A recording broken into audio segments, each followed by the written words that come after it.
ॐ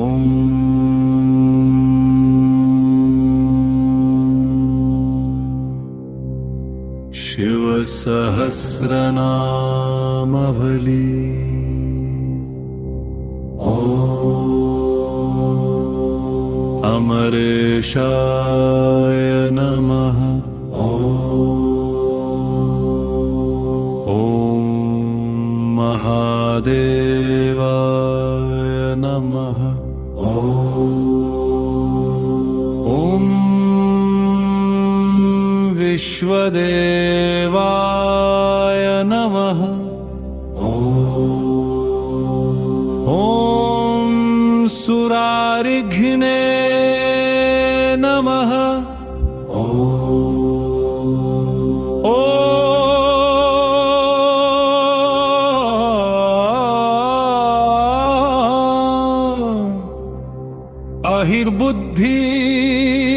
अहिर्बुद्धिन्याय नमः। ॐ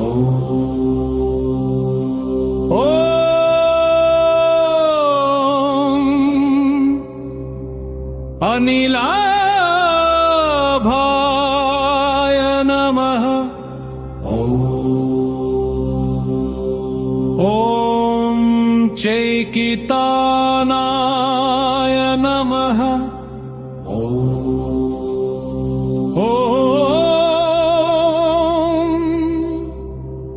हवीशे नमः।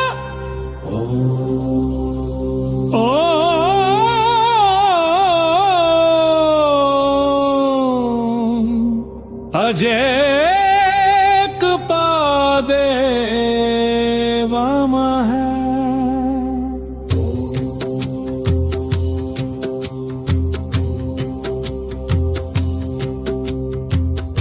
ओंकापालिने नमः। ॐ विषक्रवे नमः। ॐ अजिताय नमः। ॐ शिवाय नमः। ॐ धन्वन्तरये नमः। ॐ धूम्रकेतवे नमः। ॐ स्कन्दाय नमः। ॐ वैश्रवणाय नमः। धात्रे नमः। ॐ शंकराय नमः।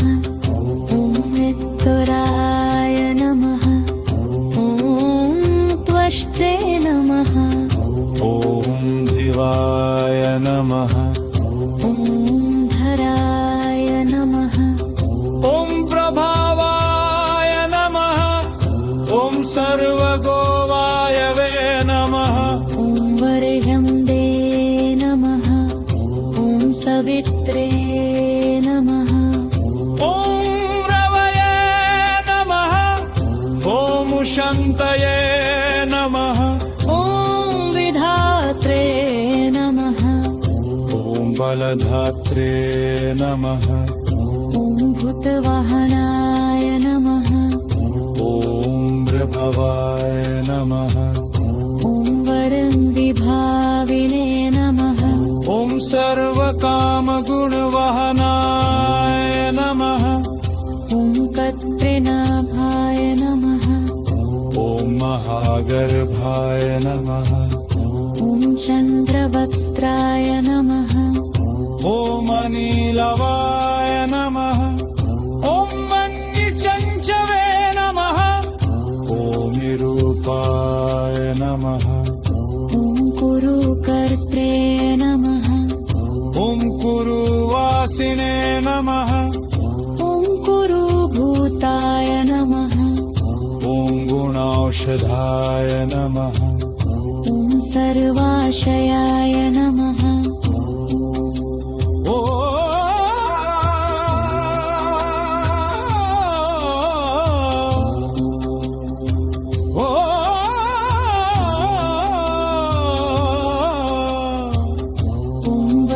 चारिणे नमः। ॐ सर्वप्राणिपते नमः। ॐ देवदेवाय नमः। ॐ सुखासक्ताय नमः। ॐ सत्स्वरूपाय नमः।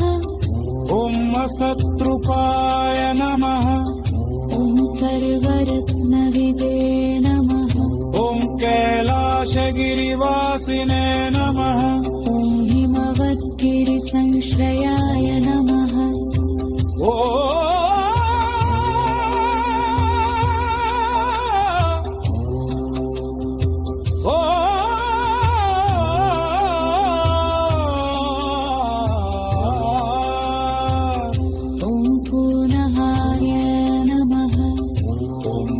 कर्त्रे नमः ॐ बहुविद्याय नमः ॐ बहुप्रदाय नमः ॐ वणिजाय नमः ॐ वर्धकिने नमः ॐ वृक्षाय नमः ॐ बकुराय नमः ॐ चन्दनाय नमः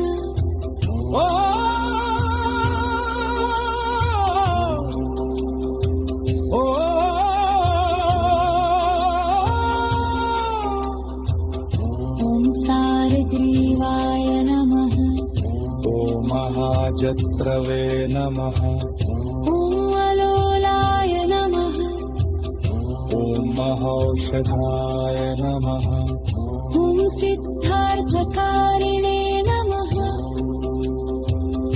ॐ छन्दो व्याकरणोत्तरसिद्धार्थाय नमः ॐ सिंहनादाय नमः ॐ सिंहद्रंष्ट्राय नमः ॐ सिंहदाय नमः ॐ सिंहवाहनाय नमः